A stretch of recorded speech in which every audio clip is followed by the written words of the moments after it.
সারা দেশে খাল খনন শুরু হয়েছে, টেন্ডারও হয়েছে।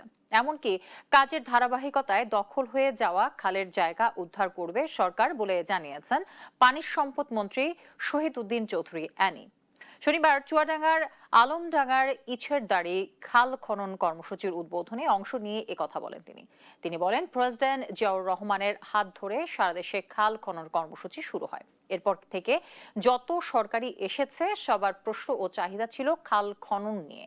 খনন না হওয়ার কারণে পলি জমে ভরাট হয়েছে অনেক জায়গা, দখল করে মাছ চাষ, ব্যবসা প্রতিষ্ঠান, বাসাবাড়ি গড়ে উঠেছে, এমনকি চুয়াডাঙ্গায় সরকারি স্থাপনাও গড়ে উঠেছে।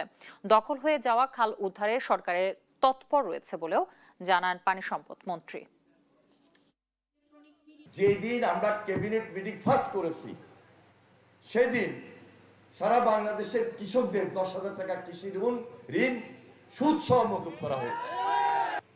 গ্রামীণ যে কোনো উন্নয়নে প্রেসিডেন্ট জিয়া নিজেকে যেভাবে নিয়োজিত রেখেছিলেন তার অসমাপ্ত কাজটা সমাপ্ত করার জন্য তারেক রহমান 31 দফা প্রণয়ন করেছেন, যে 31 দফার মধ্যে সাধারণ মানুষের কথা, দেশের মানুষের কথা। এজন্যই তিনি বলেছেন সবার আগে বাংলাদেশ।